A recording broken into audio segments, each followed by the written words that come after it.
আপনারা দেখছেন জি live news. March মাসেই নতুন টেন্ডার হতে চলেছে রূপনারায়ণপুর টোল প্লাজার।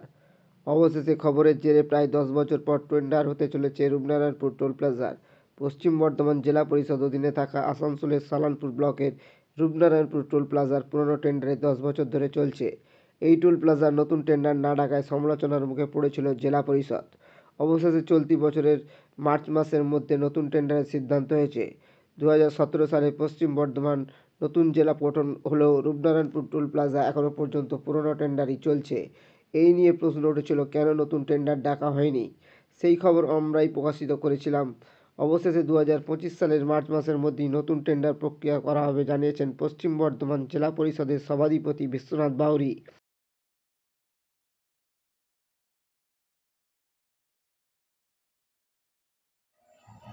রূপনারায়ণপুর টোলটাকে আমরা টেন্ডার করার জন্য অ্যাকচুয়ালি এর আগেও কোনোদিন আমাদের টেন্ডার প্রসেস আমাদের জেলা পরিষদ কোনোদিন করেনি। সুতরাং কীভাবে হয়, তা কাগজপত্র কেমন হয়, রেট কীভাবে রিসিভ করা যায়, সেটা আমাদের আননোন, আমরা জানতাম না। তো সেটা আমাদের ডিএম সাহেবের নেতৃত্বে আমার চেয়ারম্যানশিপে একটা কমিটি হয়েছে আমাদের, যেখানে সমস্ত আমাদের যেমন পিডব্লিউডি অফিসার আছে, এনএচএর অফিসার আছে, আমাদের ডিস্ট্রিক্ট ইঞ্জিনিয়ার আছেন, আমাদের ফিনান্স কন্ট্রোলার সাহেব আছেন, এডিএম আছেন এবং আমি চেয়ারম্যান সেটার। সেই আমরা মিটিং করে আমরা একটা এজেন্সিকে ওখানে রিক্রুটমেন্ট করেছিলাম গাড়ির অ্যানালিসিস করার জন্য, যে একদিনে কত গাড়ি আসতে পারে, মোটামুটি কী ধরনের গাড়ি আসছে, কত গাড়ি আসছে, তার রেট কত হতে পারে। এইটা পুরো অ্যানালিসিস করার পর আমরা মোটামুটি জানতে পেরেছি যে আমাদের এটাতে বছরে হয়তো 5 লক্ষ টাকা আমাদের আসতে পারে। তো বছরে 50 লক্ষ টাকা আসতে পারে আমাদের। তো সেটাকে আমরা বেস্ট প্রাইস হিসেবে ধরে আমরা আগামী এই 1-2 মাসের মধ্যে ওটাকে আমাদের কমপ্লিট করব, আমাদের টেন্ডার করব আমরা। এবারে যারা আমরা অনলাইনে টেন্ডার হয়, যারা যেভাবে টেন্ডার পড়বে, আমরা যে বেস্ট প্রাইস যেটা দেবো আমরা, তার নিচে কিনতে হবে না। যদি আমরা বলি যে বছরে 50 লক্ষ টাকা, তার নিচে দিলে কিন্তু কাউকে আমরা দেবো না, তার বেশি দিতে হবে। এবার যদি দেখা যায় যে প্রথম টেন্ডারে হয়তো কেউ পার্টিসিপেট করলো না, তখন পরে কথা চিন্তা করা যাবে, হয়তো কম্প্রোমাইজ করা যাবে বা আরও কমা যাবে রেট। কিন্তু আমাদের বেস্ট প্রাইস এটা থাকবে 60 লক্ষ টাকা, মোটামুটি আমরা বলেছি 60 লক্ষ টাকা। সেই 60 লক্ষ টাকা আমাদের অর্থ মিটিংয়ে ওটা আলোচনা হওয়ার পর আমার সাধারণ সহতর এটাকে আমরা পাস করে নিয়েছি।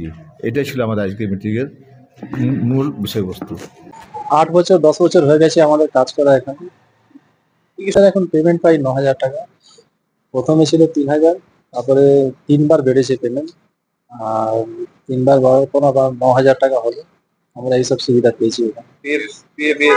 হ্যাঁ, পিএফএসআই এখন বলেছে দেবে। ঠিক আছে, হ্যাঁ নতুন টেন্ডার খবর আছে যে আমরা শুধু খবর পাই যে নতুন টেন্ডার হয়েছে। নিয়ে আমরা শুধু এটাই দাবি করবো যে আমাদের যে মালিক টেন্ডারে যে থাকেন, তিনি যেন থাকুন আমাদের জন্য। সেই মালিক ঠিক হবে যে আমাদের যে মালিক আছে সেই মালিকই যেন থাকে। শঙ্কর প্রসাদ দিন থেকে কাজ করছি, মোটামুটি 10-12 বছর, 10-11 বছর। শুনি নাই, সব শুনছি, মোটামুটি ঠিকই পাচ্ছি। না ওখানে না, কাজের দাবি করবো, যা সুবিধা আছে তাই হবে। এসআইপি না, বেতন ঠিকই দিচ্ছে মালিক। রাজেশ খান। কতদিন ধরে কাজ করছো? 10-11 বছর ছিল। যার একটা মিটিং হয়েছিল, মিটিং আমি অ্যাটেন্ড করতে পারি নাই জেলা পরিষদ অফিসে। ये तो जनरल बॉडी मीटिंग ছিল, যে वहाँ মিটিংয়ে যে প্রস্তাব রাখিয়েছেন ওই প্রস্তাবকে আজকে জেনারেল বডি মিটিংয়ে পাস করেছে। ব্যাপারে অলরেডি ফাইনাল হয়ে গেছে। যার টেন্ডারে একটা লিমিট রাখিয়েছি 7 লাখ ইয়ারলি 1 সাল, আর যার ডিউ আছে 1.5 crore মধ্যে ডিউ আছে, যার মধ্যে 36 লাখ এখন দিয়েছে।